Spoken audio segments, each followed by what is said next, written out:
Hello, everyone. Hello, hello, Instagram. Hi, everybody. Can you hear me? I'm sort of far away from the camera, but I'm really hoping that you can hear me. Hello. Can you guys just give me a thumbs up if you can hear it?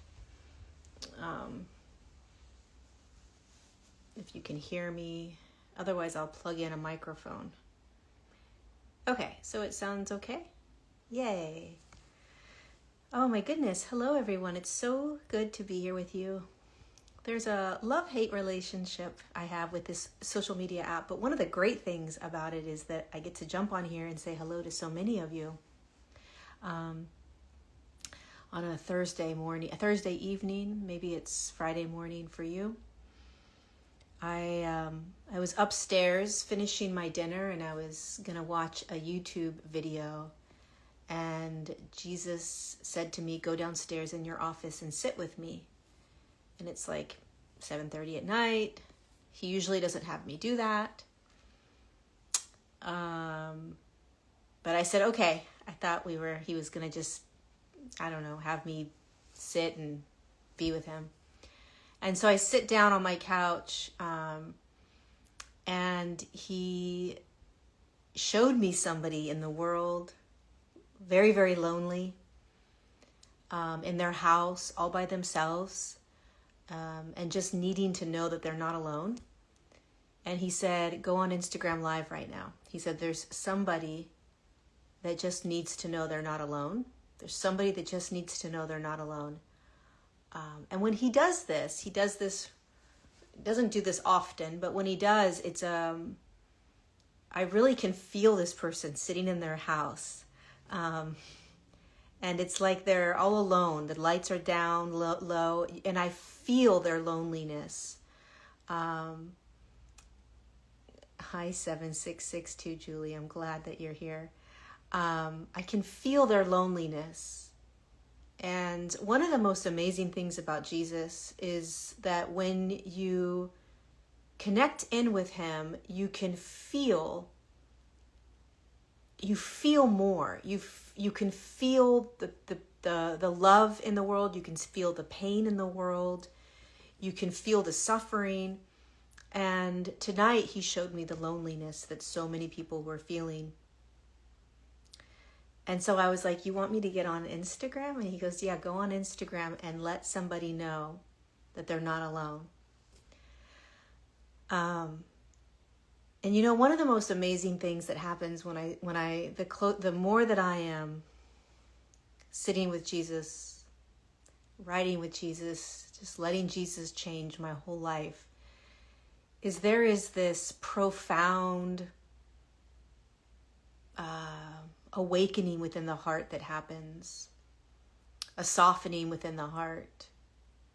And if you're lucky enough to sit with him daily, if you're lucky enough to call him into your life, if you're lucky enough to trust him and have faith in him, he changes your whole life. And he changes hundreds of millions of people's lives. I've never known anything like it. I've never experienced anything like it. And, 6 months ago when I started writing my book with him, his book, I always was curious how I was going to have the courage to really start to shout from the rooftops, Jesus, and really share with people what he's all about and what can happen. And he always said, don't worry, it's all, precious timing is patience, and precious timing, just patience. It all unravels in divine timing. And he grows on you to such a degree that it's all you want. It's all you crave. It's the only thing that makes sense. And it's the only thing that truly reminds you of your natural state, your natural way of being. there's so many times where I think to myself, like, would I give up this path I'm walking with Jesus and writing this book and any other book that he wants to write with me, and giving up so much of my other life that I had? One of the things that happens when you start walking with Jesus is that he shakes out a lot of your life that wasn't working for you, even if you thought it was. So he starts to shake out people, places, activities, things you like to do, behaviors. Those kinds of things start to shake out. He kind of just pulls them.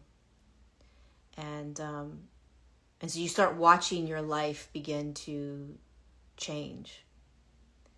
You start watching yourself no longer want the things that you used to want. It's the strangest thing I've ever experienced in my life. I mean, there is nothing more profound than Jesus. There isn't. And I would lie if I were to say that this has been an easy path to come out and speak about. It's definitely not easy.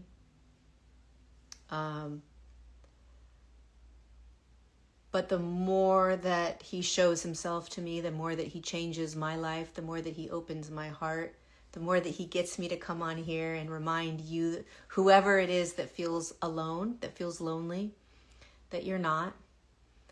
That Jesus sees it all. And a lot of times people can't hear him, and so he uses other people to communicate to them. And he uses most people to communicate to them. And so if you were sitting alone in your house and just feeling really lonely, Jesus was with you. Jesus was with you. Jesus was sitting with you. Jesus was probably putting his hand over your shoulder, on your lap, on your leg, wiping the tears. And you just couldn't feel him and you couldn't see him. The unfortunate thing about Jesus is that he has been thrown into this box, not by choice. He didn't incarnate to be thrown into a box. A religious box, meaning he's a religion, and his religion, and if you connect with him, it means ... That wasn't why he incarnated. That's not why he chose to be crucified, resurrect, and ascend. But he has now, after 2,000 years, been squeezed into this very constrained box. And most of us, if we were honest enough, we can't imagine Jesus outside of the religion. It's almost impossible. That would be like me saying, I want you to imagine Santa Claus outside of Christmas. You could say to yourself, oh yeah, like I could totally do that. No, you can't. It is almost impossible to try to conceptualize Jesus outside of religion. And that's the problem, because most people won't be able to fully, in my opinion, won't be able to fully understand or experience him in his truest capacity because of all of the programming. And so there's all these there's all these ways that we see him, these kind of either rules or against the rules, right? Yes, he did this. No, he didn't do this. Yes, he lived like this. No, he lived like that. Like it's just been so such a conditioned way of understanding him. And the one thing that I've been experiencing is that he's outside of all of that, and he wishes. I from my experience with him, he wishes that there wasn't such a programmed box placed within him. I mean, think of all of the millions of people that have been murdered, killed, slaughtered because of him around the world for hundreds of years. if you start to really like peel back and pick apart like the name Jesus, what it does to people, what he's been able to do on this planet without being here physically. I mean, that always blows my mind. For people to assume that he's just an ascended master, or he didn't exist at all, or again, you place these confinements on him, and it lessens the magic of who he actually is. And I've asked him before, like, would you prefer that there was never any of this religion? And he said no, because religion still brings people to him. Anything that brings people to him. Because his truest mission, in my opinion and my experience with him, is to free you from your suffering, to free you from the inverted matrix, to free you from the loneliness and the lack, the fears, the anxiety, the depression, the addictions, to free you from the mind control, to free you from everything. Truly, to free you and to walk you back into your natural state, to free you from all of the trauma that has placed all these conditions into your states of being. One of the things that's really surprised me with Jesus, the more that I'm with him, is how everybody that connects and starts to connect with him, 99% of them experience him the same way. And I find that fascinating. I've never seen that with any other sort of non-physical human being. It doesn't matter who you are. Most of us experience Jesus in the exact same way. He does the exact same thing to everyone, in the sense that he will change you. He will change you. And, I was saying this the other day. I forgot. I don't know if it was to YouTube or my SOAR community. But I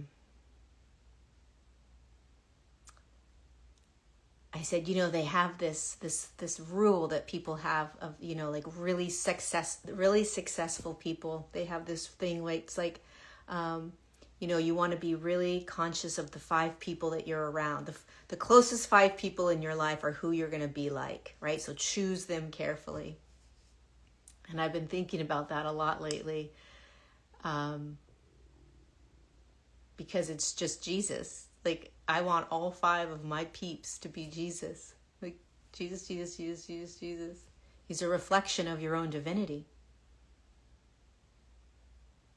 He's a reflection of your own divinity.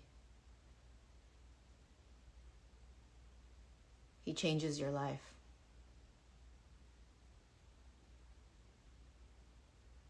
And it's as simple as just saying, hi, Jesus, come sit with me on the couch. Come sit with me in my living room. Come sit with me in my bedroom. Walk with me today. And it's not until we slow down and get quiet, right? It's not until we silence the noise that we start to connect.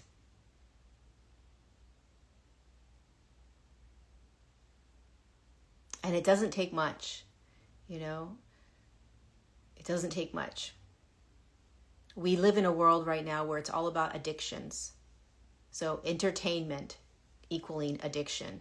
So the biggest addiction right now on this planet is entertainment. We need to be entertained. And if we're entertained, we become extremely addicted to it.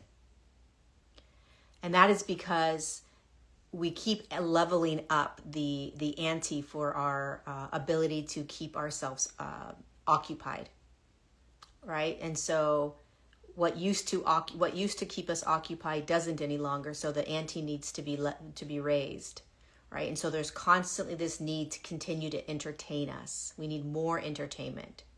Now we need more, and now we need more. What used to entertain us 5 years ago wouldn't anymore. It would bore us. We'd be bored, right? I mean, we can't even listen to a 5-minute reel on Instagram. We just can't do it. We're bored. We need something that's under 3 minutes. We need a 1-minute clip, and we need it to be really exciting and really fast and right to the point, right? And so there's this constant slow,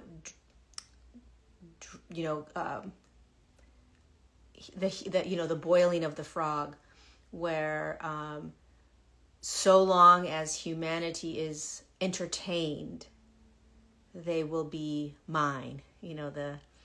The powers that be that have been running this planet for thousands of years. So long as we entertain them, they will do what we need.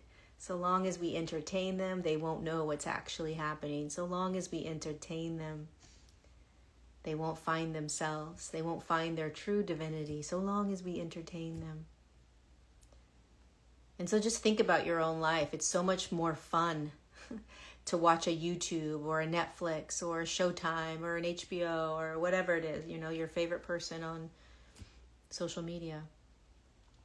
It's so much more fun to do that right now than to sit quietly with God or with Jesus. It's much more difficult. It's torturous in a way. It's not our faults. We're programmed to. We're programmed. And so the more that we can just be aware of that programming, aware of that knee-jerk reaction, aware of how difficult it is to sit in silence. Because it's in silence where you will find that peace, where you will find Jesus, where you will find God. It's in the silence, it's in the stillness. Because you're never alone. You're never alone. You're never, ever, ever, ever, ever alone. And a lot of times the reasons that we don't like to be quiet and in stillness is because the mind takes us. The mind, and we don't like being in the mind, except that we're always in the mind. We don't want to be in the mind, except that we're always in the mind. But we're in this really intense evolutionary shift right now. We're in a really intense evolutionary shift, a really beautiful evolutionary shift. And the greatest gift you can give yourself is Jesus walking with you. I've been studying and aware of this shift since I was 12 years old. I've understood it and I've studied it, so to speak, for 38 years, 39 years. And there has never been such a clarity, such an absolute clarity of the way forward in our evolution and the answer to that clarity, which is, in my opinion, Jesus. Not through the lens of a religion, like go and follow this religion. Go and follow what this religion tells you. Go and follow Jesus. Because Jesus is the one that's going to walk us into our divinity, in my opinion. Jesus is the one that's going to help activate the God particle, in my opinion. Jesus is the one that's going to help us bring that holy light back into our bodies and integrate and activate it, in my opinion. Jesus is the one that is going to show us the actual spiritual battle that's happening right now on the planet in a very tangible, simple, and human way, in my opinion. This isn't about getting quantum and getting into like all of the galactic stuff that's happening. That's not what's that's not going to help us on this evolutionary shift. Disclosure isn't going to help us. Knowing that the government's been working with aliens isn't going to help us. It's all more distraction. All the conspiracy theories, they're all just distraction. the more complex, mathematically, energetically, dimensional nonsense that goes out there that's real but also a distraction isn't going to help us. This is like a getting into the sandbox where the dirt is, which is where we all stand, and being in such a vulnerable, raw, authentic human experience, like naked, just like kindergarten naked, not trying to be complex and like all knowing and enlightened and any of that, but just a very basic, these are the things I struggle with. These are the things I navigate, because you see, you can sound as complex and intelligent and enlightened and aware as you want, but when you close your eyes, you go into, the door closes and you go back into your room or into your kitchen or into your living room, and that door shuts from the outside world. Who that person is, who you are behind the scenes, is that naked, vulnerable kindergarten person. What you struggle with, what you suffer with, what you fight against, what you fight for. These are all things that are part of the human experience. And these are all things that we all are struggling with right now. It doesn't matter who you are. Every single person is in this spiritual battle right now. Every single person is navigating things in their mind, in their bodies, in their emotional states. And so the more raw and real we can get with that, the more we'll be able to break out of it. But if we keep playing in these like other realms because it's the role we play, or it sounds cool, or it's what you're supposed to do, or everything's a stage, everything's staged, everything's set up. Everything is like, I don't know how to describe it, like a show, and so there's all these different shows you can watch of all these different things. But what happens behind closed doors, when the show stops?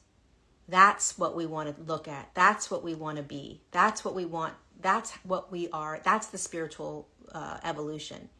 Not what's on the stage. Not what happens when the camera turns on and the video goes and you watch it on YouTube. What's happening behind the scenes? Those are the things that we want. That's the meat and potatoes of the spiritual battle, and that's what we want to look at. That is the shift in consciousness. Everything else is just the really pretty, balloons. Everything looks pretty out there. This is what evolution looks like. This is what the quantum looks like. This is what this looks like. Then you got to do this. Then you got to do this. We have all these pretty things that present itself in terms of the evolution in human consciousness, but nothing is actually what it seems. It's all pretty. Does this make sense? It's all a show. It's all a show. Who are you when the camera turns off? Who are you when the door closes? That's what we need saving from. That's what we need saving from. That's what we need. That's what we need to look at. That's what we need to talk about. That's what needs to be in the forefront. Because that is the juice of our evolution right now. That's what we're navigating, is who we all are behind the closed doors. What we struggle and battle with in our minds and in our behaviors and our responses. And the more that we can bring light to that, the more that we can be raw and vulnerable with ourselves first and then with the world, we will humble ourselves to the true nature of this spiritual awakening. We will be humbled. But when we go behind closed doors, what happens is that we turn on Netflix, we have a bunch of sex, we drink a lot of alcohol, we smoke a lot of weed, we binge on shows. What happens behind the scenes is that we do things so that we don't have to see what it is that we suffer from, that we're struggling with. We don't even want to see the spiritual battle in our own lives. Because the second that we start to see the actual battle that we're in, is the second that we start to shift out of it, move out of it, fight to get out of it. So the powers that be don't want us to see it. They don't want us to see what we're in.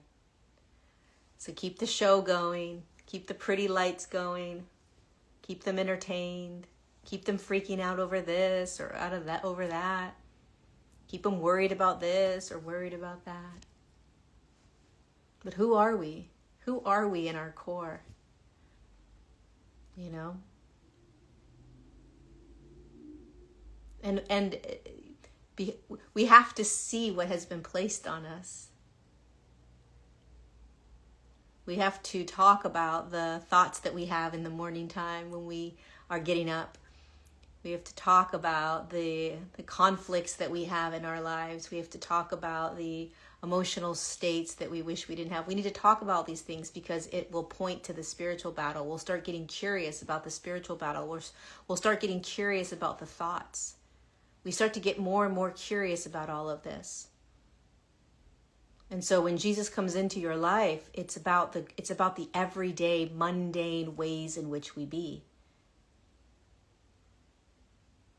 Of course, he has, complex teachings, but complex teachings only come once you've understood what you're in.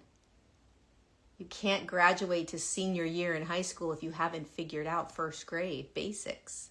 You can't go to algebra if you haven't figured out how to add and subtract.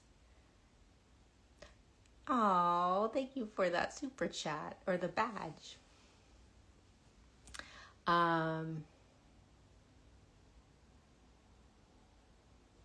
We're trying to go to senior year in high school and we don't even know how to add and subtract.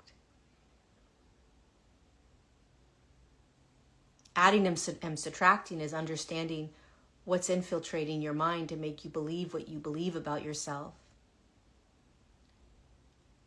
Adding and subtracting is making you understand what's been placed on you to create what you believe to be natural states of being that aren't natural whatsoever. Learning how to add and subtract is recognizing that this entire reality that you were dropped into when you were born is flipped upside down. It's infiltrated. It's inverted. It's not trauma. It's not limiting beliefs. It's not, I better master the mind and reprogram the mind. It's an entire infiltrated planet using energy, parasitic energy that goes into the mind and creates everything that you think about yourself. But we've been told, oh no, it's because of this and because of this. It's because of the family you grew up in. It's because of the traumas that happened to you at this age. It's because you have this sort of lineage. Your ancestors did this. We have all these reasons for why we are who we are, except for the actual reason.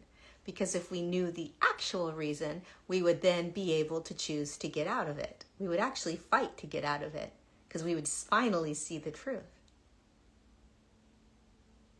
And so we've been fed all of the illusion to keep us in the loop. So what's the truth? What's the truth? The truth is that our mind has been corrupted and that every thought that you have was never yours. And that this is a true fight for your divinity. That's what you're in right now. That's what humanity's in. It's a fight for divinity. The last couple of weeks I've been noticing this fight that I have in me, and I'm like, oh yeah, it's like COVID times for me. I remember this fight. I remember this fight. It's the same feeling I have. Because something other than what you are used to, something other than the government, and I don't know, whoever we want to blame, right? It's bigger than that. It's these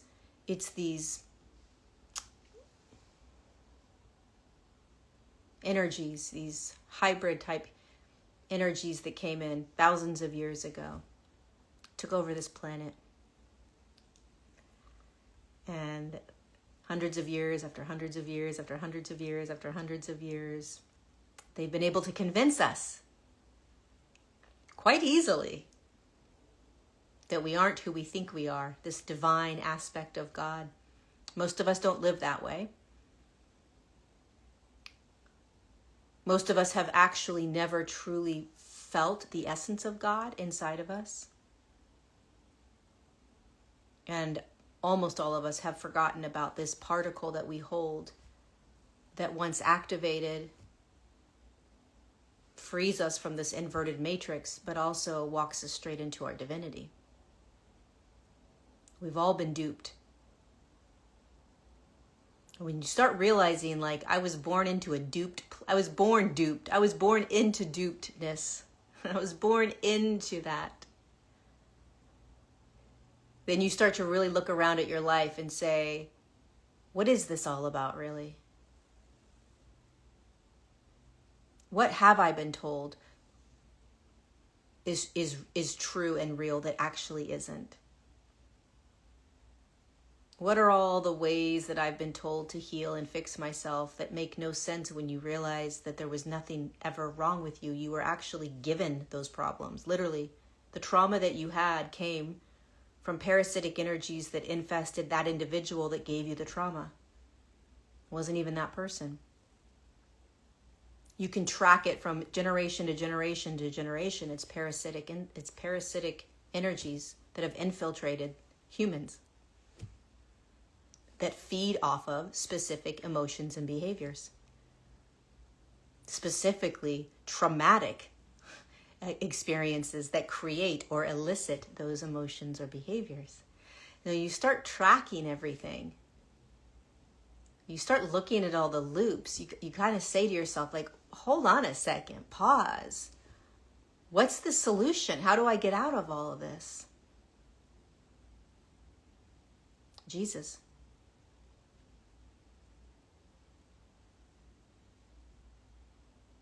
Jesus.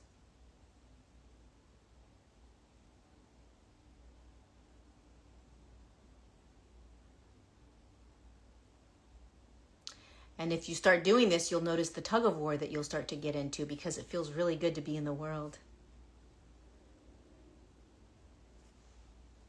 It feels really good to enjoy those things. We love the things in life that entice us and, life is so good. Life feels so good. But not at the expense of your divinity. When you start tasting your divinity, when you start tasting God, when you start tasting what Jesus will move into you, there's no drug, there's no amount of sex, there's no amount of drinking, there's no amount of partying that can fill that. It's filled by the light of God. And that's how it's designed. That's the natural design of your body. You see, right now, there's this void. We were born into this planet with a void in the heart space, let's call it, okay? This void creates this desire to find fulfillment, to find, we're on a search, correct? We've all sort of been searching our entire lives. Does anybody think that's weird? Like, why are we searching if God's inside of us? Like, why would we be searching if I was God?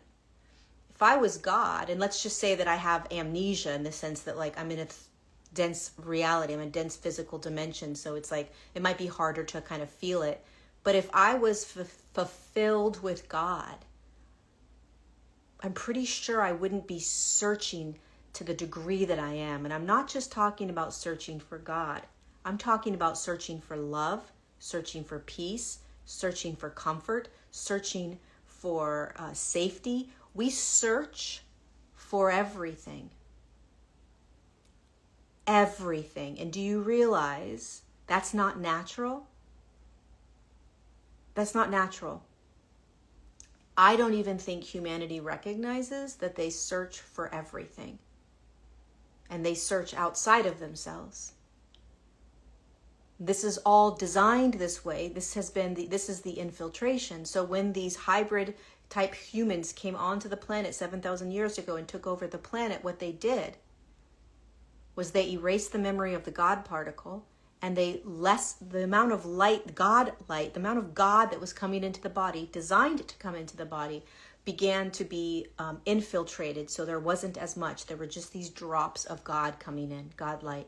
And so we came into a body that is divinely designed to have a God particle turned on and a flooding of God's light to come in and activate that God particle, so that no matter how dense of a physical reality you and I are in, we will always be able to stay aligned and connected to our divinity.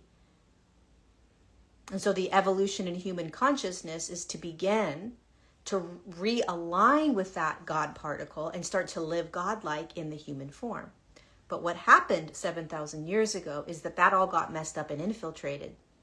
So we are now born into a body that's not working correctly because of the infiltration. We are searching for what we innately know is ours to be felt in the physical realm, in the physical body, in the physical life, which is God coming down and fulfilling me so that I can walk on this planet, enjoy this planet, navigate this planet with the emotions and the thoughts and all the stuff, but in an alignment with God, where God fulfills first, my divinity fulfills first. My divinity allows me to feel safe and calm and clear and held and all the things. So then once I am contained in that divinity, filled up, then I can go out and be in the world from a healthy place. I'm not addicted. I am not attached. I am not needing. I am fulfilled by God. And through that fulfillment, I am now able to, from a very sovereign place, navigate the world. But that's not how this planet started to shift thousands of years ago, 7,000 years ago. So we're born into this, there's a void, which is that the God particle is not activated, and the light of God is not filling us up. And so what do? We are searching. Where's God? What is this all about? Where is safety? Where is love? Where is compassion? I need to be seen. I need to be honored. There's so many things that we need from the external world that only God is designed to give us.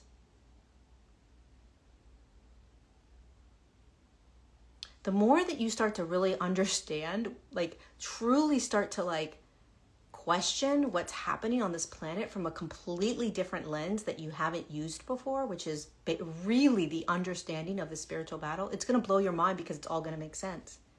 It's all going to make sense. All the pieces start to come together.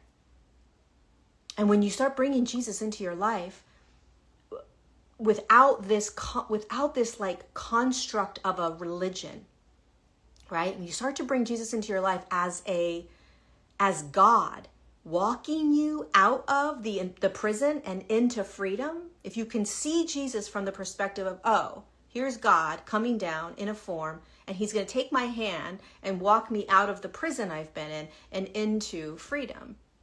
And a lot of people get really upset. They say, well, Lori, what about Mary Magdalene? What about these other women? It's not about masculine or feminine. It's not about the male or the female. It's not about that. He chose the masculine body. He came in the masculine body. It is what it is. The planet creates that divide. The planet, it's all programming around Jesus. Anything to get us to not fully understand the power of what he can do. Because if we understand the power of what he can do, which is take us out of this prison, we will stay stuck in the prison. Jesus is the key out of the prison, and so long as nobody understands that truly, they'll stay in the prison in some capacity. So let's just make sure that the biggest program on the planet is Jesus. It's perfect. We're just going to mess that whole thing up, which is what they did. But somehow he's so profoundly powerful that it was impossible to erase it. It was impossible to they distorted it. But what is arising, what is happening on the planet right now is this Christed light is coming back down onto the planet and into your body to free you from the prison. To free you from the prison in your mind, the prison in your heart, the prison in your body, the prison in your emotions, the prison in all of it. It's not natural. And this isn't about healing. I think we're all done healing. I mean, we've eventually, 500 years from now, we're going to look back and be like, dude, there used to be a time where all they did was heal themselves. We're like, what? Yeah, they just healed and healed and healed and healed and healed and then healed and healed more. And then they healed again, not realizing that they were literally in a petri dish of distortion, that they were never, ever going to be healed. Like you can't, if you're in a petri dish of bacteria and you just keep trying to heal the bacteria, you can't get out of it. You'll just keep trying to heal the bacteria. You have to get out of the petri dish, right? And so we've been in a petri dish of bacteria trying to heal every bacteria we possibly can, thinking that eventually we won't be healing bacteria. And healing is so good for you. You just got to keep healing the bacteria. It's like, invite Jesus into your life for a moment and find out if there's any more bacteria that you have to heal. In fact, Jesus picks you up and says, sweetheart, you can stop healing the bacteria. It was never you. That bacteria was never you. You never needed to heal from that bacteria because it was never you. But I was told that to be an empowered, sovereign woman, I need to keep doing this and looking at this and looking at that. Yeah, sweetheart, that was the program. That's the petri dish. Let me show you who you actually are. Lifts you up, drops you into a completely different reality, completely different petri dish where there is no bacteria, i.e. infiltration. And he says, here, look at you. You're like, oh, wow, this is pretty incredible. Do I need to jump back over into that other petri dish? Are you sure I don't need to be in that other bacteria-infested petri dish where everybody else is? No. Well, do I have to follow all the things that the systems told me I have to do to be able to have you in my life? No, maybe not. Why don't you just listen to me? Why don't you just sit with me? Why don't you just hold my hand and I'll show you? So many of us run from this hand that is being reached out to us to pull us out of the bacteria petri dish because we have this idea that if we grab that hand, it means ... right? Raise your hand if you're like, if I grab Jesus's hand and start bringing Jesus into my life, that means I am ... or I will have to ... right? And so you don't grab the one hand that's going to pull you out of all of the loops that you've been in your whole life.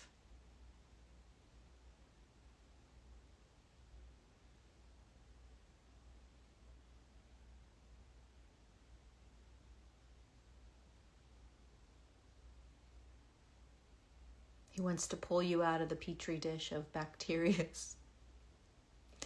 Such a random metaphor, but it's fitting. It's fitting.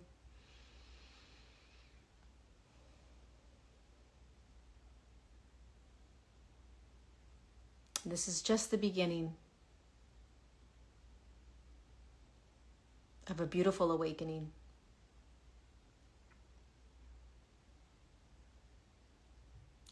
It's truly, truly, truly the beginning of our freedom.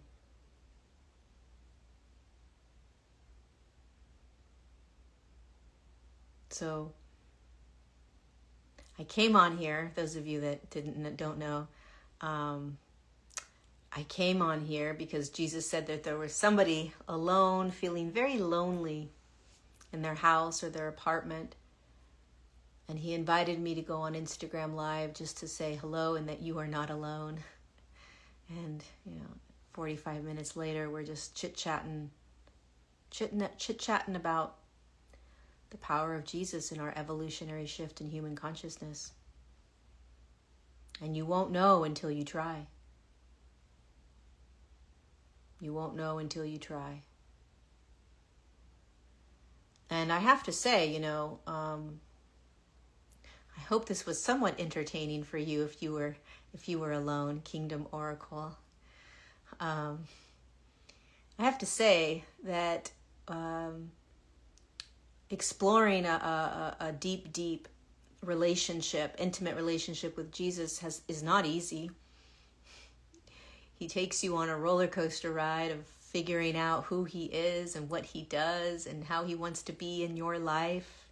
And it is nothing short of priceless, and also there are no words for it, but there is absolutely no way in God's green earth that it will not change your entire life. All I would ask, or all I would offer or recommend, is that you begin to open yourself up to the idea that there is this deep program when you hear the word Jesus. And what if there's so much more to him outside of that program? What if the program you go to, which is, oh, Jesus means ... right? What if you were to ask yourself, who gave you that program? Who told you that? And I would also say, is that your experience with Jesus, like sitting with Jesus? So much of what we think about him or believe about him is what others have told us.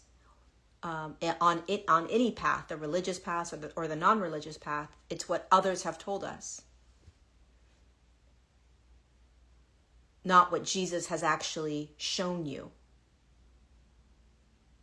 That's like you learn about somebody and you just have all these opinions about them because everybody's told you about that person, but you've never actually met them. You've never actually sat down. And then what happens when you actually sit down with someone that you've been told all these things about? But then you sit down with them and you have a conversation and you're like, they were nothing like that. That's Jesus. He's always the same. He's always the same. He's the same for a 3-year-old, a 90-year-old, a person in Tunisia, a person in Kansas, a person in Quebec, a person in Thailand. He's the same. The same. The same. I just invite you to get curious. If you've had a lot of religious trauma, you haven't had trauma with actual Jesus. You've had trauma with the church.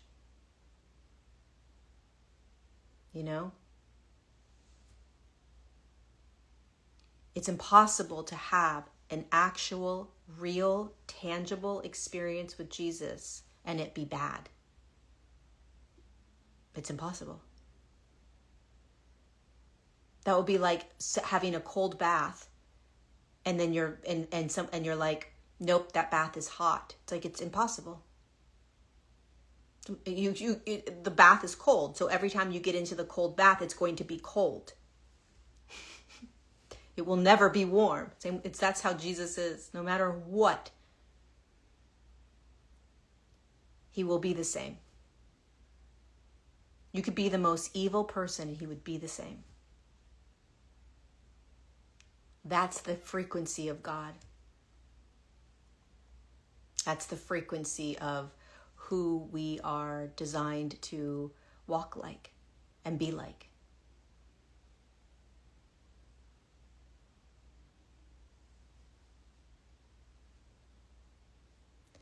So if you are alone tonight, I want you to know that you're not alone. And I hope that by you jumping onto this Instagram live with me, that it reminds you that the next time you feel alone, call Jesus in. Call Jesus in. See what happens. Especially if you've never done it before. You're not designed to sit by yourself in suffering. You're not designed to sit in your own mind tortured. You're not designed to believe all of the infiltrated thoughts that have made you believe that you're less than, or that you're not going to have, or that you've done too many bad things, and you have this addiction, so you're just there's a shame that you hold, or I don't know, whatever it is, it's not you. It's just not you. And you're not designed to hold that. You're not designed to keep that. You're not designed to live with that. And when you invite Jesus into your life, he's going to take it from you. Not because you're disempowered, but because you are humble enough, courageous enough, authentic and willing enough to say, you know what? I'm done. I'm done playing this game out here. I'm done living in this inverted reality where I'm supposed to be stuck in a petri dish full of bacteria, where I'm supposed to just keep clearing out the bacteria while they just keep feeding me bacteria. It's bullshit. It's absolute BS. And all it does is keep us for our entire lives thinking there's something wrong with us. And then we end up, at the end of our lives going, man, this was not what life was about. What was life about? Life was about friendships and family and love and kindness and compassion, right? So get out of the petri dish now with the help of Jesus so that you can live that life now, no matter what your circumstances are. It doesn't matter your circumstances. Your circumstances get to stay the same. You get curious with Jesus and watch what he can do. And I love when people say, you're giving your power away when you do that. That's fine by me. I'm getting out of the petri dish. You stay in that petri dish full of bacteria, doing all the things, being in charge, continuing to create, manifest, fix, heal, navigate, do all the things. But I'm going to break free. Jesus, I nominate me. I'd like to break free from this. Thank you. Not easy, but I'm willing to do it. And I'm willing to put my hand out, because Jesus walks you into your divinity. It requires you to surrender. It requires you to get vulnerable. It requires you to say, you know what, maybe I don't know everything. Maybe I don't have all the answers to this awakening. Maybe I'm not. The second you're like, you know what, I don't know. Maybe I don't know. Maybe I'm not going to be able to do this. Now, isn't that a funny thing to think about? Maybe I'm not the one that's going to be able to do this. Quite humbling. The moment you surrender and you say, okay, maybe I can't do this because I've been trying to do this for the last 40 years. I just keep watching myself do this. Again, behind closed doors, how are people actually experiencing their lives? They don't show you that, right? You don't see the nitty-gritty rawness of everybody's battle. We're all battling something. So it's not disempowering. You're not handing your power over by handing your life to Jesus, by handing your hand out and saying, I'm ready, take me. And then he literally takes you into a completely different reality, completely different life. And then you start to really understand the spiritual battle. You start to really understand the evolution in human consciousness. You start to understand what you're in. It's possible if you go too much into the religion, you might not see that, because the religion will cover the even bigger truths, right? So these truths that Jesus wants to share with the planet, they're outside of a lot of the systems that he's been placed in, right? So Jesus has been placed in a religion. Jesus has been placed inside a religion. I'm not talking about the Bible. I'm just talking about the system of religion. And so in order to break out of the petri dish, you sort of have to break out of all systems. And any system that you still sort of find yourself in, that has the potential to kind of still keep you in the petri dish. It's a little bit of a complex conversation, but because understanding systems and how they work in the petri dish,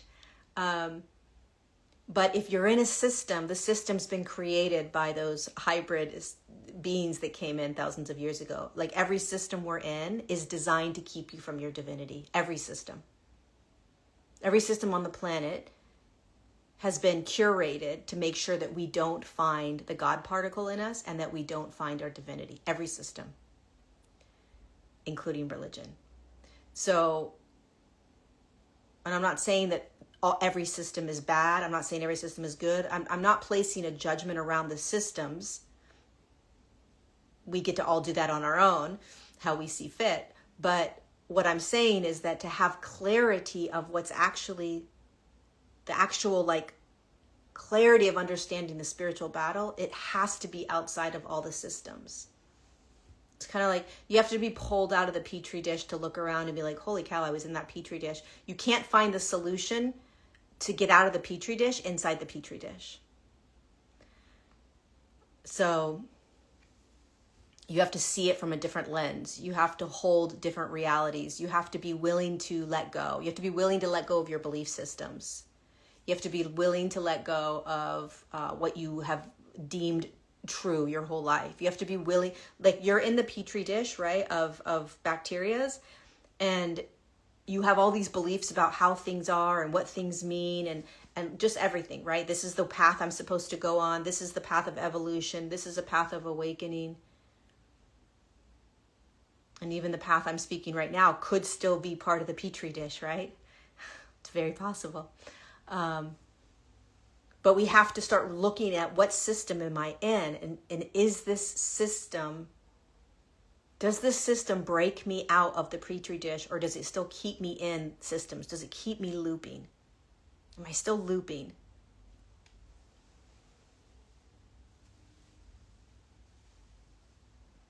Am I still looping? It's not easy to get out of the petri dish of germs, of bacteria. It's crazy.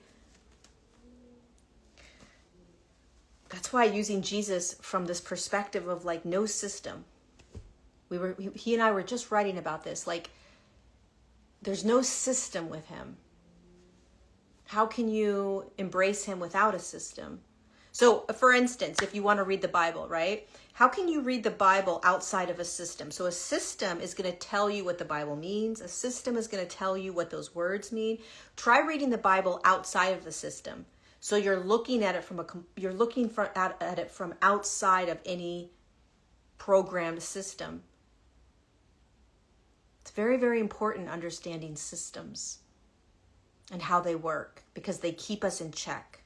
It's like when you're in 5th grade and you're walking to the cafeteria and you have to stand in lines, right? Everybody, there's 2 lines. You got to stand in line, walk single file. I don't know if they still do that in school, but that's a system. It keeps you in place. It keeps you in check. It's how they control the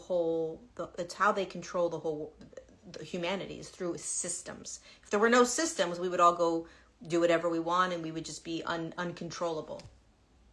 You wouldn't be able to control people. You have to have systems that run the planet that control humanity. Plus, it's how we function. Every single system is programmed.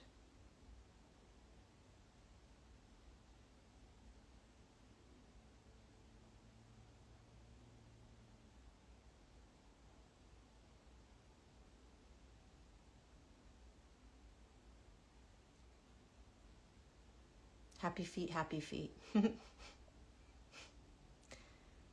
Happy feet, happy feet. Are you a runner? Happy feet, happy feet.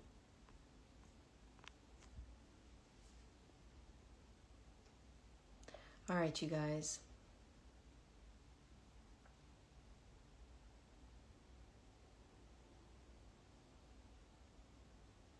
Battle in my head trying to convince me that Jesus is just another part of religion and that I should feel gross about him.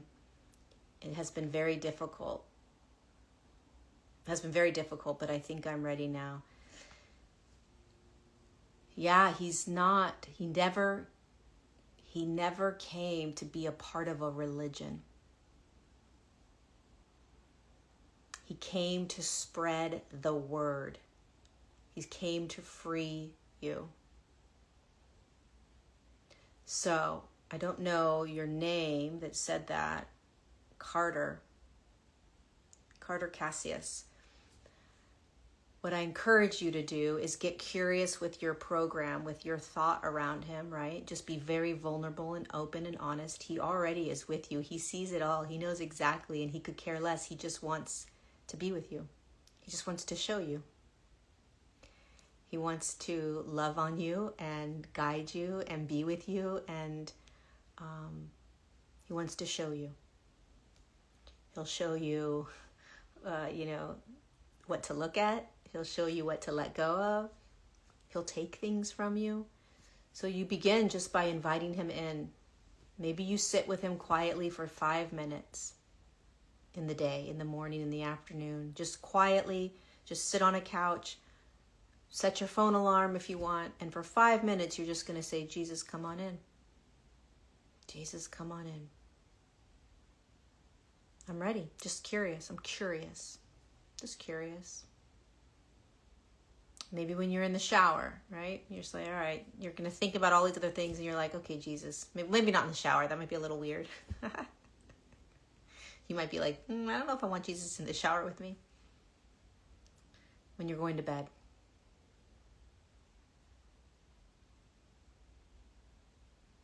Just get curious.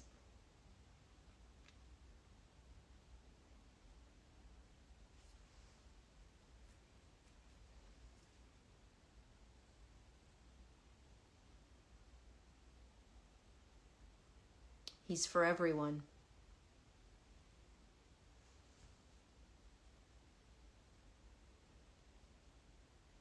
And you get to have your own unique relationship with him and figure him out.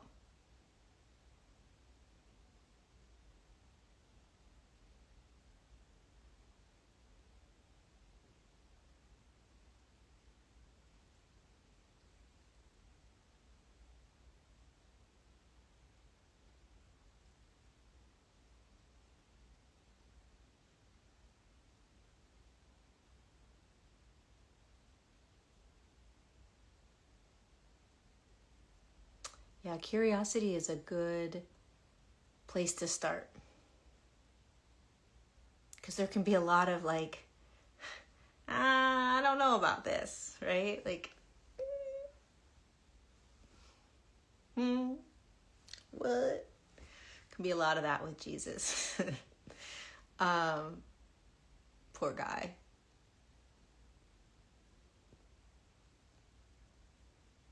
Poor guy. I would also invite you to just get curious. Just start thinking about like, just the fact that like,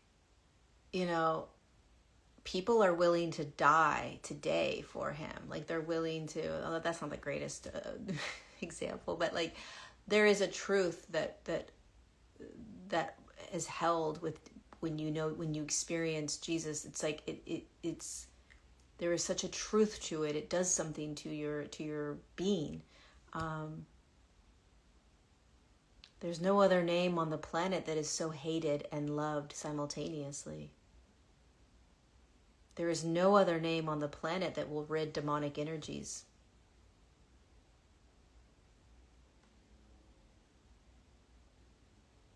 There's just such a power to this consciousness, to this person, to this energy, to this light, to this God. There's just nothing like it. And when you start to kind of peel back and really explore the idea of Jesus, and it's quite fascinating. There's never been another human / spirit / energy that has done the amount of miracles that Jesus has done on this planet.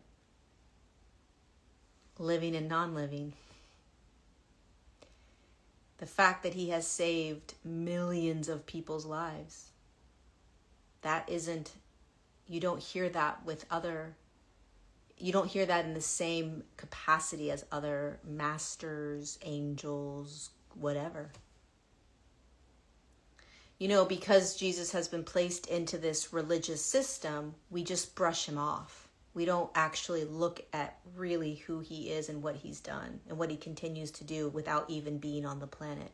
You understand that he heals people and without being on a planet with us. He saves people's lives without being physically on the planet. Like, I don't think people actually comprehend what's in front of us 24/7, what we have access to. It's insane to me that we have access to this and we're not accessing it. Like, it's nuts to me, truly. And I understand why. It's because of the whole religious program around it. So I do understand why, but it blows my mind. The more I'm with him, the more I can't comprehend why people wouldn't be running to him every day, talking with him, inviting him in, asking him to help. Because there's so much proof.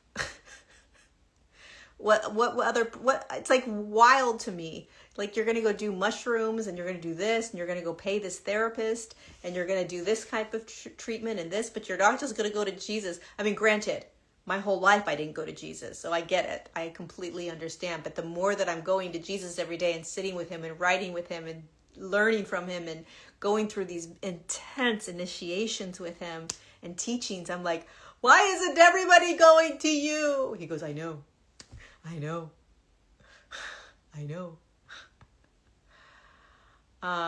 Why do those parasitic voices get louder?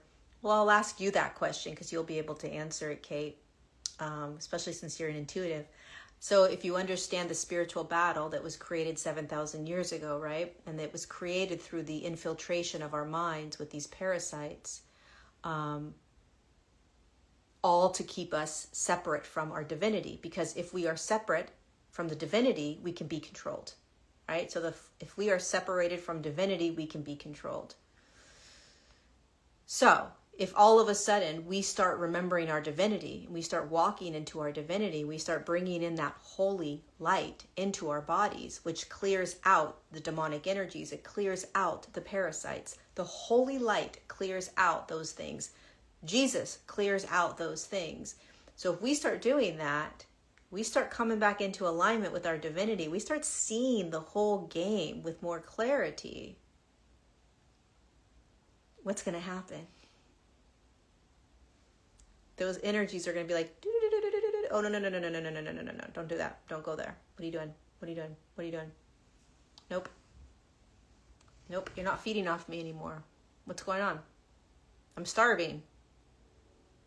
You're not accessing me anymore. You don't need me anymore. And so it gets louder and louder until you start remembering and learning how to fight them, learning how to navigate them, which can take some time, but you realize and you recognize how to navigate it, and that you have the authority to do that, and you learn, and then it has nothing on you, and then you just keep expanding.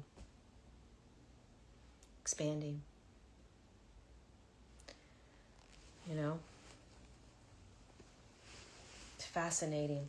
It's such a fascinating awakening and awareness. Who would have thunk? Jesus. Who would have thunk it? Half of you guys think I'm nuts.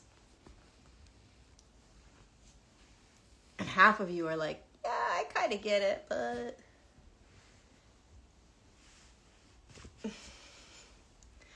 Thank you, Shelzy. Appreciate that.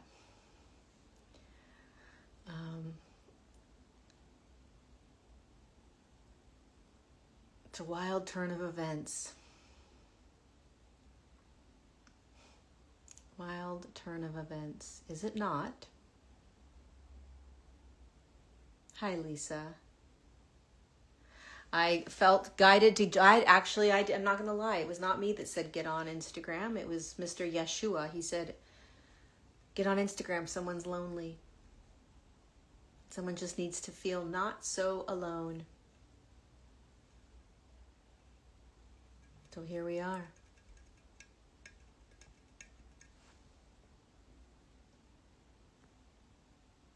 here we are. Any questions before I go?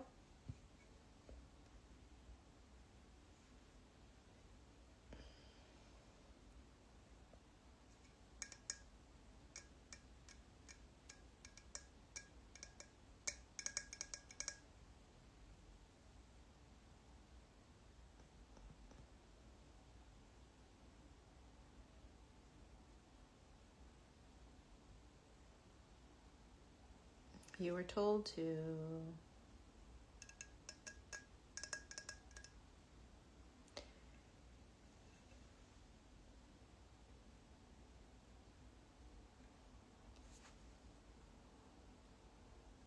Yes, I'm going to save this. I don't do one-on-one stuff.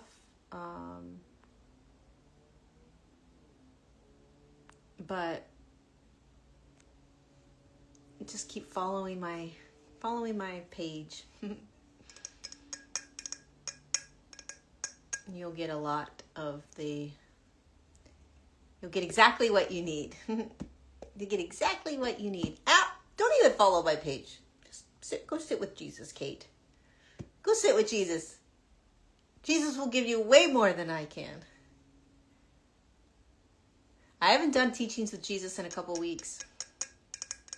I have not. I have not.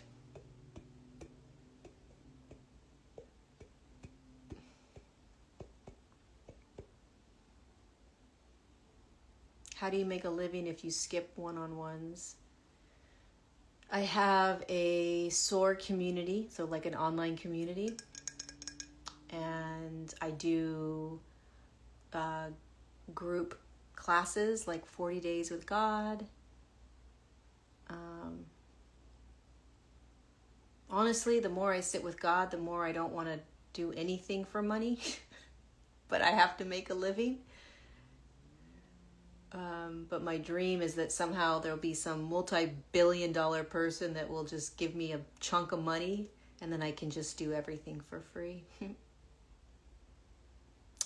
I am Aquarius. I don't know I think my moon is Aquarius.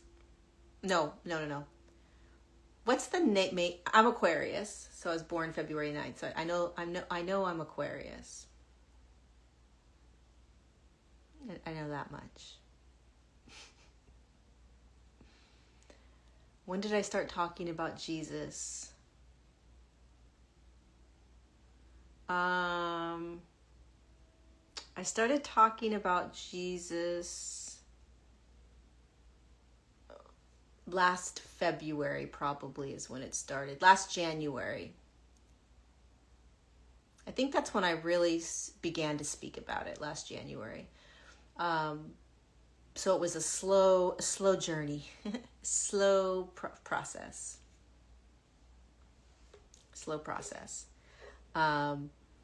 But I would say it was in August of last year, where I started to really begin to talk about Jesus, because he and I wrote a book, are still editing that book, but I started working with him very closely.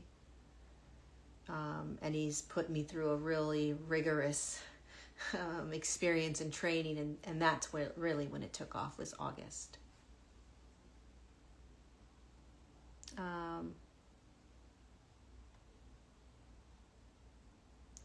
I began to feel Jesus, but I need some time. I hope I can feel him more. You will. It's just a slow journey. Every day. Invite him in. When two or more are gathered, I will be there. I haven't seen the movie Disclosure Day, but no retreats to Kenya coming up. I haven't seen Disclosure Day, but I'm not too concerned about. It all feels like a kind of a silly show, in my opinion, because truly, for me personally, the only thing that really matters is my walk with God. And everything else can just play in the background. It's not going to do much for humanity, in my opinion. It's not going to bring us closer to God. It's not going to bring us farther from God. Actually, it's going to bring us farther from God. But if it doesn't have God in it, meaning like the pure, direct, aligned connection to God, I try not to dive too deep into it anymore. You know? I see a lot of it as just sort of an entertainment or distraction. It's interesting. Do I think higher dimensional light beings are going to come down onto the planet and assist us? I don't. Do I think that other types of higher dimensional beings have been on the planet for thousands of years, assisting humanity in the not so great way, in the inorganic path? Yeah. Have higher dimensional beings been helping the government in the inorganic path? Yeah. The inorganic path is the petri dish that we are in that's full of bacteria? Sure. Do I think they want to confuse us? Yeah, I do. I do. I just want to walk with God. That's it. Everybody else can do what they want to do. I just want to walk with God. Any other questions about Jesus? Jesus. You know Bueller? Bueller. Jesus.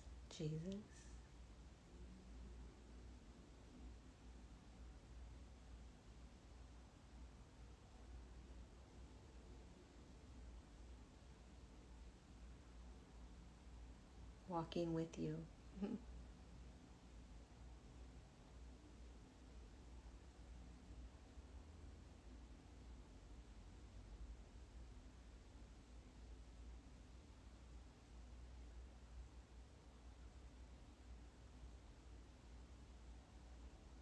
Such a good movie. Well, I'm going to jump off now. I enjoyed this. I hope that whoever was feeling lonely feels a little less lonely. And that was the whole point. Everything else was extra. I have my theology degree from Moody Bible Institute in Chicago, and am now coming back to the church 8 years later, but it feels oppressive with the rules. What about just going back to Jesus? Can you just go back to Jesus? Like just start a relationship with him, and not go back to the church right away? Was feeling lost and didn't know this was what I needed. Yay.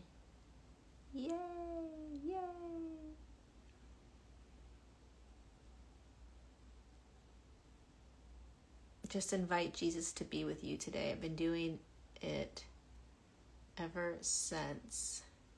Jojo Tay 333. Hi, love. You've been on my mind, lady.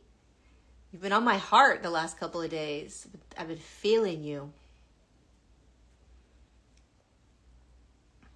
I've been feeling you, lovely. I was feeling so lonely. I wish I had tuned in sooner. But you're here now, Pamela. You're here now. You are here now. You are not alone. You are not alone. You are not alone.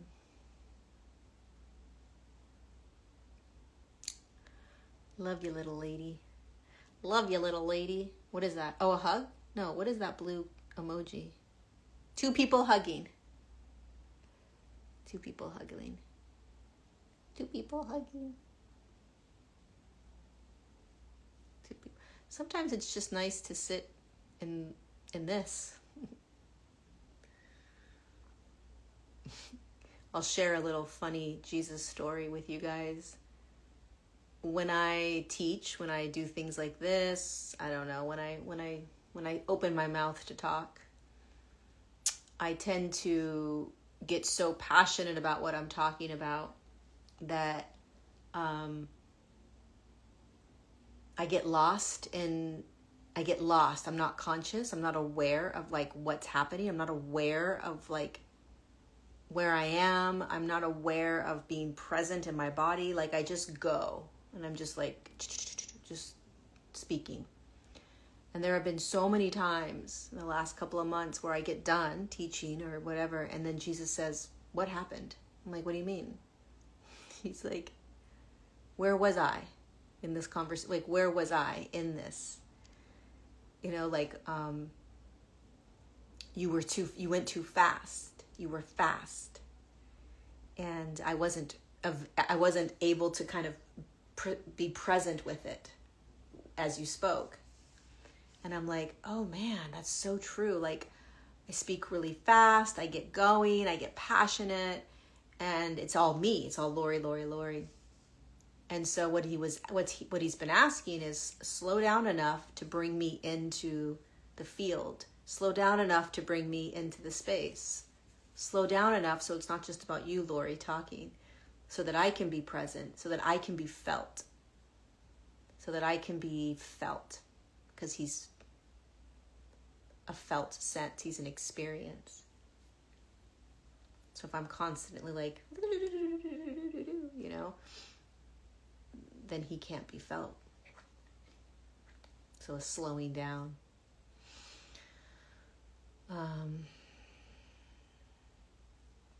Why are a lot of people monetizing everything about Jesus? Maybe they have to make money. It's part of their business.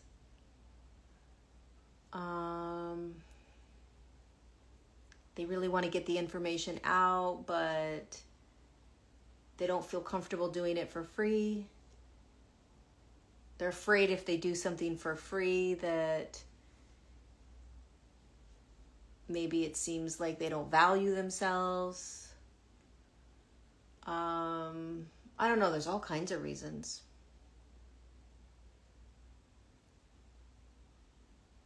All kinds of reasons why.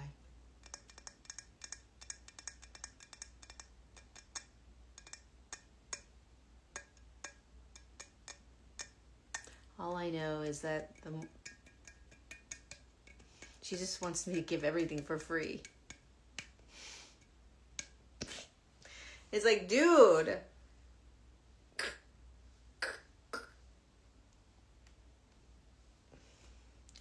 I need to pay my bills, buddy. I need to pay my bills.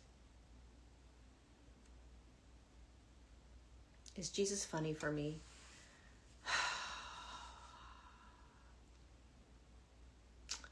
You know what? He's not that funny for me right now. I know that he can be. I know that he can be funny, and I know that he can be very childlike and very precious in that way.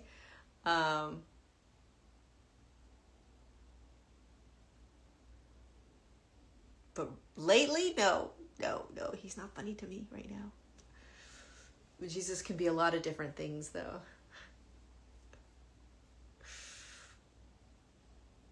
Yeah, I think he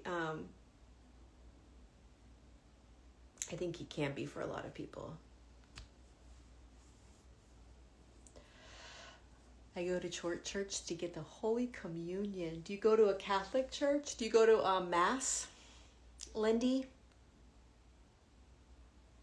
Do you go to Mass?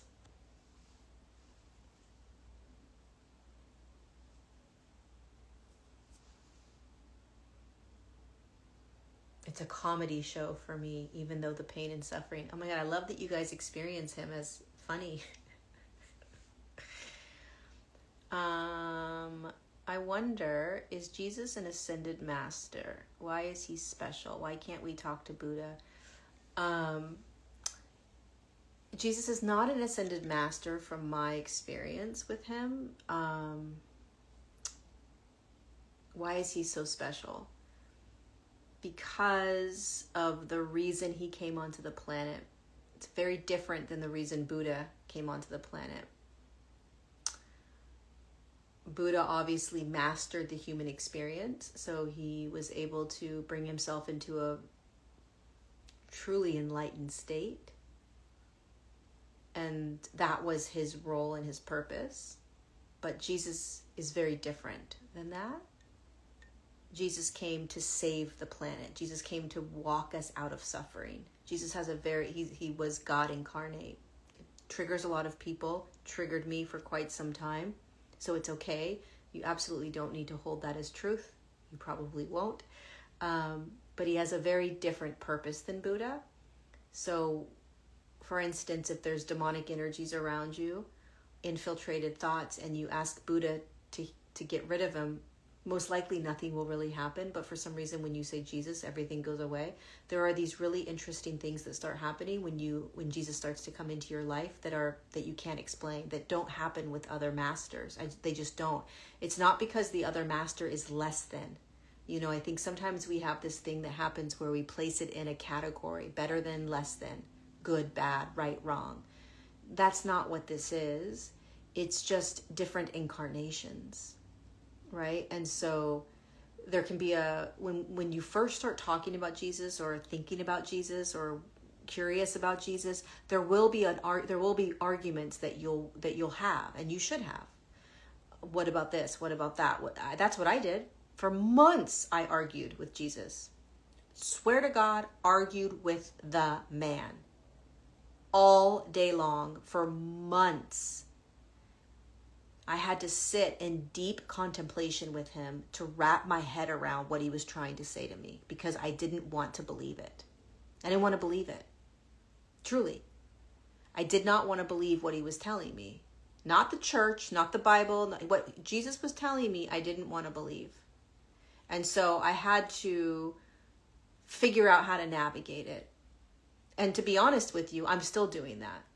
I'm still learning how to absorb the truth of what he shares with me about who he is and his role here. And it's taken some time. So it makes perfect sense. Those questions make perfect sense. All I can say is that the only true way that you'll have that answer, my friend, is by spending time with him over and over and over. That's the only way you will actually have the answer.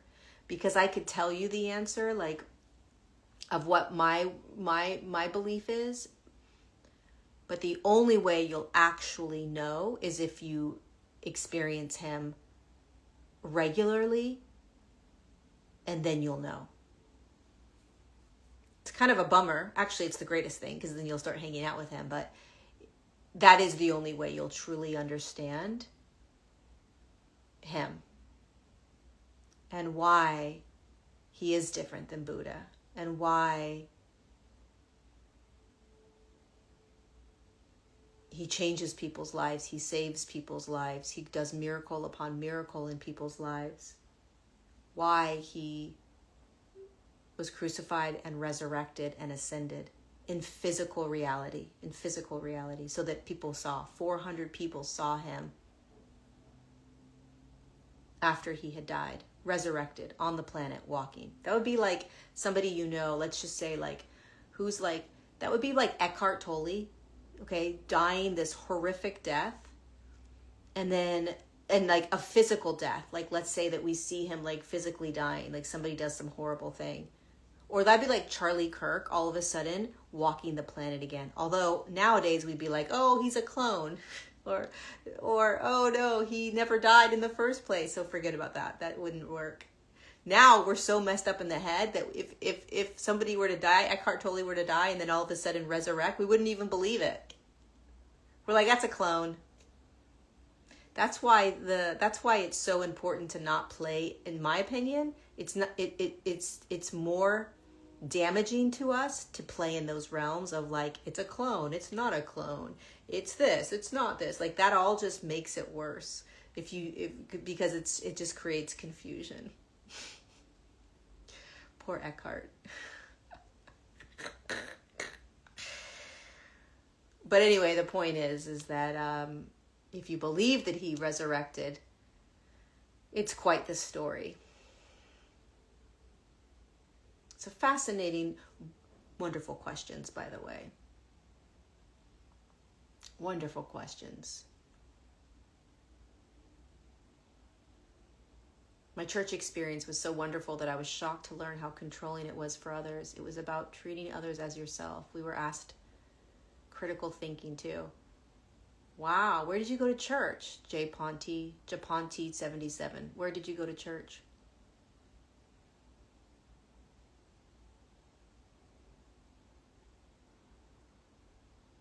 I'm going to guess. You went to church in Tulsa, Oklahoma. Final answer.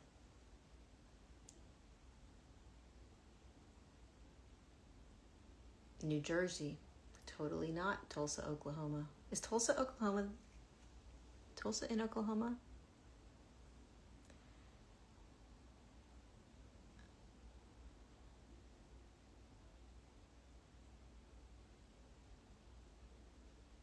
Yeah, I agree with you. I agree with you, Gio Vanatero. A lot of people call people clones, and they're not clones. They just don't like the way they're being and acting and responding, and it's the cool thing to do now. Like, oh, that's a clone. It's cool. New Jersey, 3 Lutheran churches, all wonderful in New Jersey. I love that. I love that.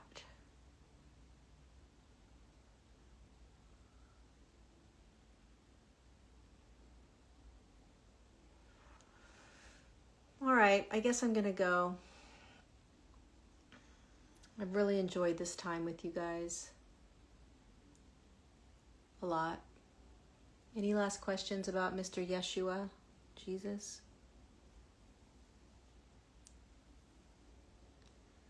Let's see. Why is there so much talk about UFOs right now? Is there an agenda? UFOs and God can't exist. Well, UFOs and God, they do exist. UFOs came from God. They absolutely can exist because they do. I don't know why there's so much talk about it. I don't know. Wakanda. It was nice hanging with everyone. It's nice to take a little break from whatever we were doing. It's almost like, how weird is this? It's almost like getting on social media and just chilling for an hour on social media gave us a break from like social media. That's weird. Kind of what it felt like. Do you experience Jesus have the same, what? Do you experience Jesus having the same size as you, like human size, or do you see him as bigger? I don't see him as bigger, no.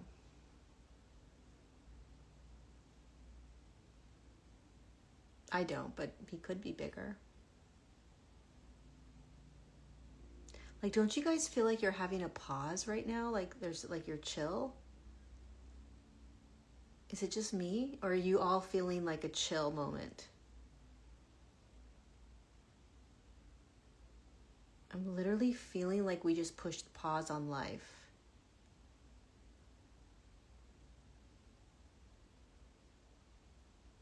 Right? Anyone else feeling like they've just chilled?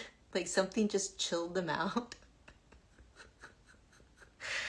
Like we just went into like we just pushed pause on life. And now we're going to say goodbye and go back out into life. Thank you, Jesus. What does the Armageddon mean to you? What does the Armageddon? I don't know. What is the Armageddon?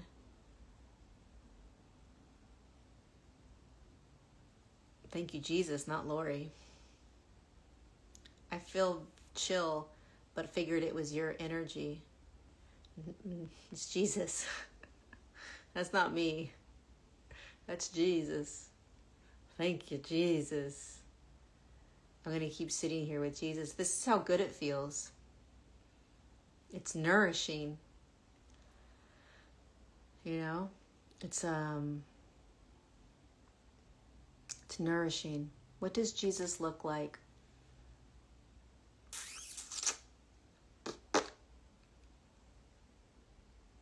He's got very dark skin.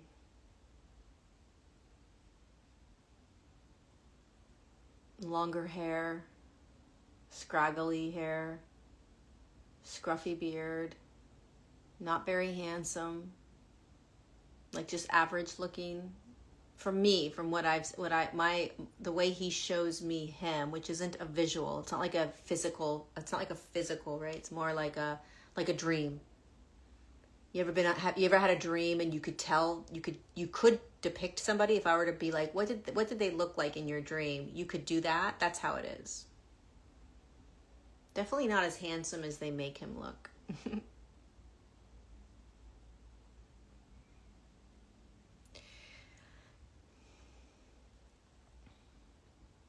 I think what's so beautiful about Jesus is the way that he can impact a field, an energetic field, without saying anything.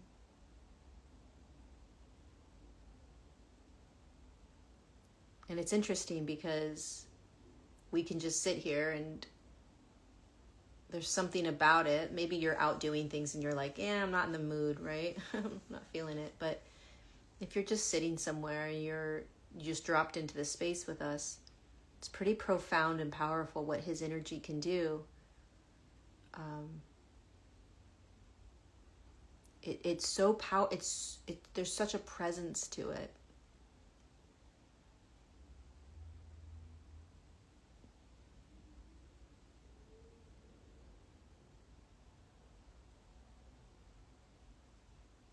We were all on the same path.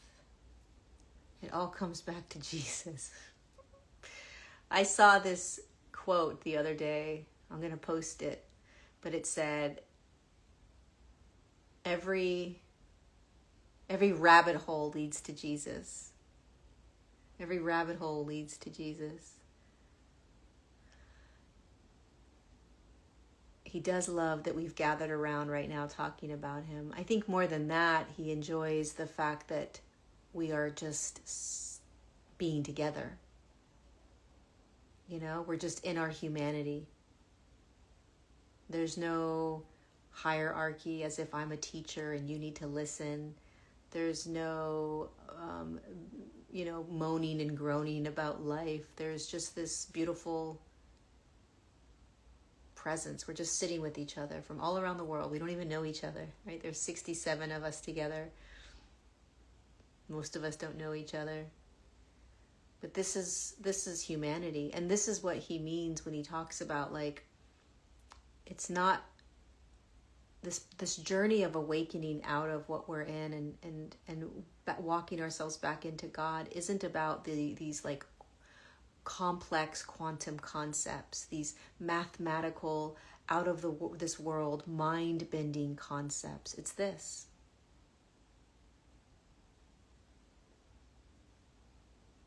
It's this feeling that you're having in your body as you breathe. That's the evolution in human consciousness. This is God breathing through you. This is God interacting with you right now. It feels like belonging, 100%. And we're not doing anything. This is God. And the more that you feel the presence of God, the more you will look out and realize what isn't God. And you won't crave it anymore. You won't search for it. You won't compare yourself to it.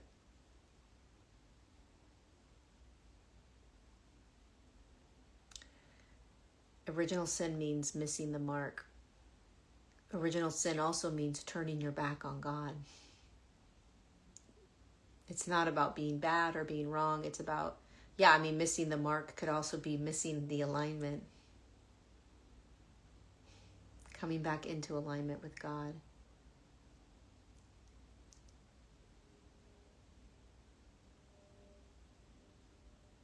I think what we're going to notice more and more, or what we're going to realize more and more, is that it's this simple.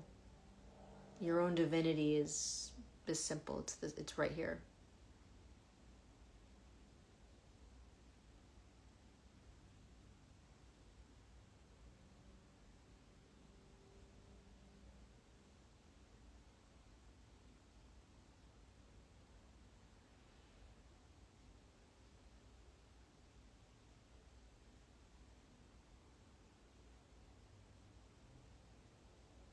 And because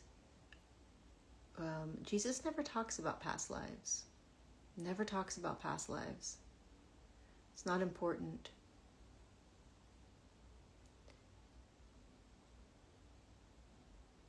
He never talks about past lives. Jesus wants to talk about the here and now. He wants to talk about the spiritual battle, the here and now, the like how we are being impacted now, how to free ourselves now, and then what has happened to get us to where we are.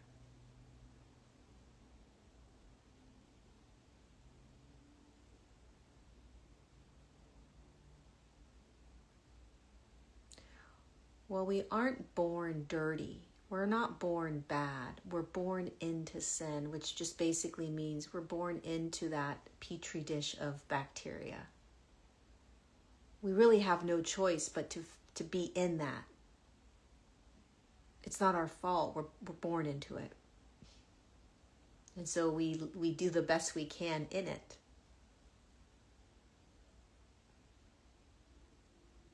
We do the best we can in it. That's just what I get from Jesus.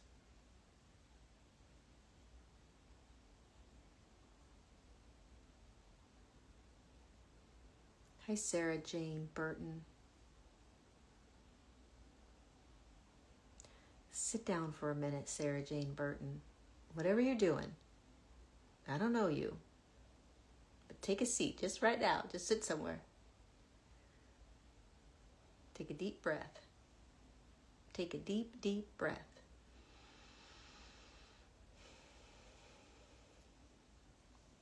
Sarah Jane Burton.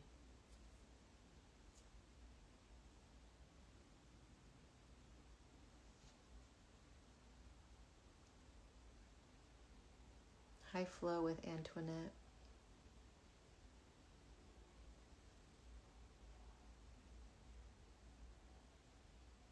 I don't know, this energy's just feeling so good, I don't want to go.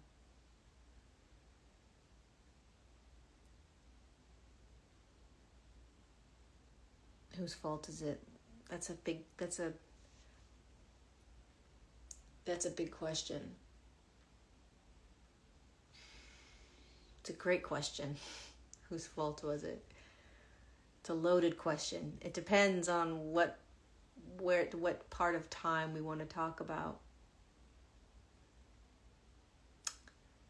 Whose fault is it?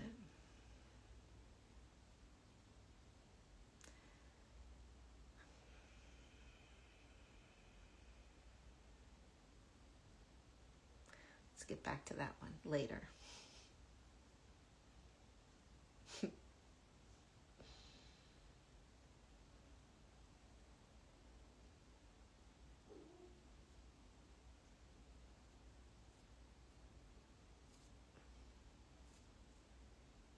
I blame Adam.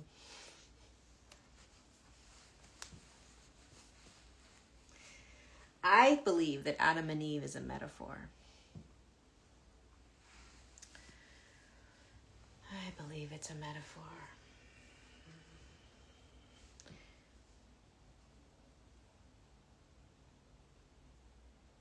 Okay, I think we're ready to go.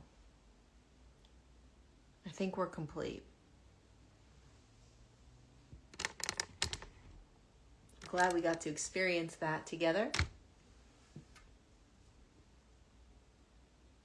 Now we get to go have a very good sleep or a very good day.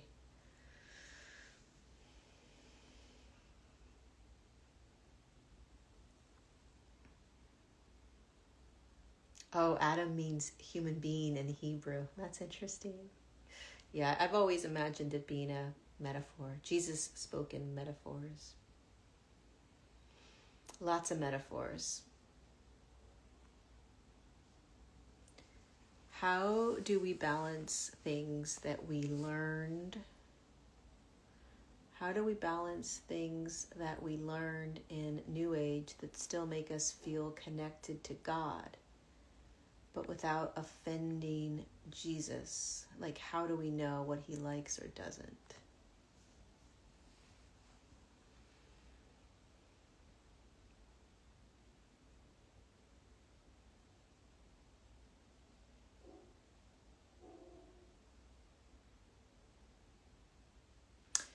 That's an exploration that you will have to do on your own with Jesus. And it's an interesting journey that you will have. Something interesting happens if you've never connected to Jesus, if you've never really sat with him and built a relationship with him. It's very difficult to understand that question, because to you, to the person that hasn't had a relationship with Jesus, you would just say to yourself, well, just do whatever you want to do what resonates with you. But something happens when you start to work with Jesus, because Jesus is designed to pull you out of the petri dish of bacteria. If you don't know what we're talking about, we used this analogy earlier about this inverted matrix is like a petri dish where there's bacterias, and we're constantly trying to clear out, heal, fix the bacteria, thinking that we'll be able to get rid of the bacteria. The problem is that the bacteria is part of the petri dish. It's never going anywhere. But we live in the illusion that we'll be able to get out of it, fix it, change it, free ourselves from it. And the only way to free yourself from that bacteria is to literally pull yourself out of that petri dish.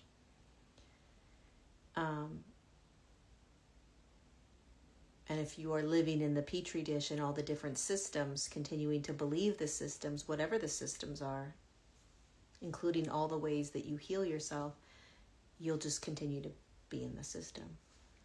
So when it comes to kind of like looking at the ways that you are doing life, when you start to bring Jesus into your life, there's this weird thing that starts happening where like you're kind of like, wait, is this the right thing to be doing? Like, and you do things like, wait a second, this doesn't feel right anymore. You're not choosing it. This is the thing that happens when Jesus comes into your life. You don't choose to like not feel good about certain things anymore. It just happens. And it's not like you hear a voice and Jesus says, that's bad. That doesn't happen. There is an internal shift that's happening within you where you are all of a sudden feeling intuitively in your beingness, you are feeling like you shouldn't be doing that anymore. That's what you don't understand if you've never really had a relationship with Jesus in your life where he's come into your body. He's like this holy light's come in. I think a lot of times we have this assumption that we're choosing, or we are like, Jesus is like, that's bad for you, don't do that. But a lot of times what happens is that it's an internal change. Something's happening internally within you. And you're like, oh my God, I don't feel like doing that anymore. What the heck's happening to me? Oh my God, I'm not resonating any longer with this. And it's like dramatic things. Like it's things that like you never would have imagined you would have gotten rid of.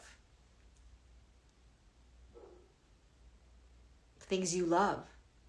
All of a sudden it's like, oof. Something's...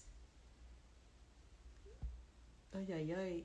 It's hard to explain. So back to your question about, with regards to like the new age stuff, just keep inviting Jesus. Just keep asking Jesus to show you. Just Jesus, show it all to me. Just Jesus, show it all to me. Jesus, show it all to me. Just Jesus, show it all to me. And if as long as you stay in that lens, kind of just like, Jesus, just show it all to me. Just keep showing me. I place my eyes on you. I have all the faith in you. I hand you everything.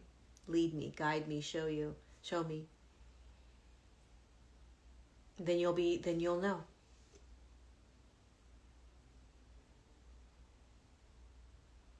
You'll know.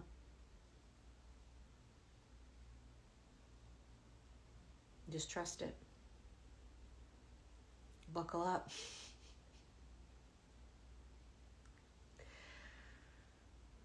Buckle up. Rocket ship. I feel that way with my wardrobe. Joy Goddess 13. Wait, why do you... Oh, I think we texted each other. Wait. Oh, you just did a video and I saw it. I was like, why do I know what you look like? I'm like, wait, this is so weird. But then I remember I just saw your story on when you were in your car. Freaking out for a minute. I'm like, how do I know what you look like?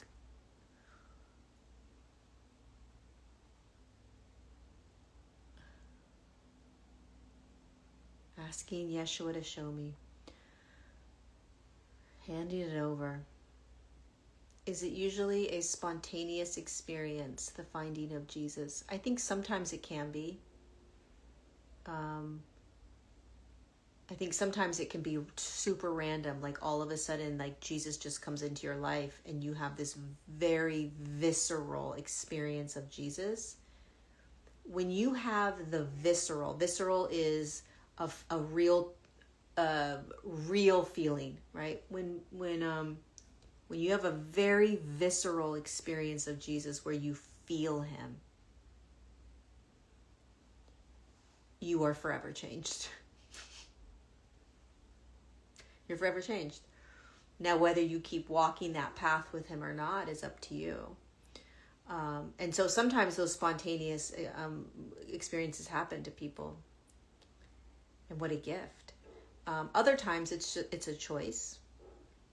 Sometimes you're born into a family that goes to church and then all of a sudden Jesus becomes just part of your church experience, and that can be distorted, that can be traumatic, that can be great. Sometimes you just start to get curious about Jesus. I think what's going to happen on the planet, if I were to predict, is that Jesus is going to become very mainstream, meaning that, and as he should, because he's not about a specific program or ideal, in my opinion. He's for everyone. And he's not based on tons of rules. I mean, he has ways that he's going to mold you and show you how to pull out of that petri dish.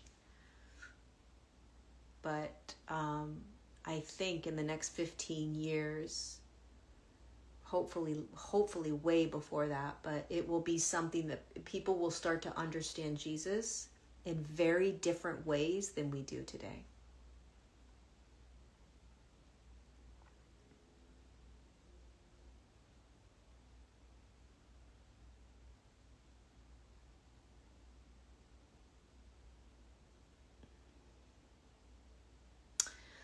All right, you guys, I'm officially complete. Officially done. I will save this and I will put it on Instagram, Facebook, and YouTube. Thanks for hanging out with me, you guys. That was fun. I feel calm. I feel calm.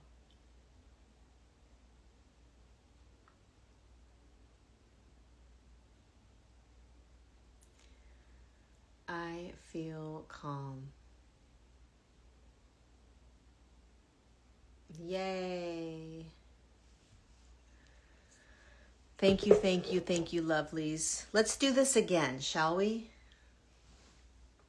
Shall we do this again? Tomorrow night, Friday night. Bring your glass of tea. Bring your coconut water. And let us join again. Why am I doing this random accent? I would like to join again with Jesus, holding the space. You will know Yeshua's energy. You will know. It is calm. He is the Prince of Peace. You will feel it, my friend. It's a long lost friend you never knew you needed. Call on him. I love you guys. We'll do this again very, very soon. Another chat with Jesus. Mwah.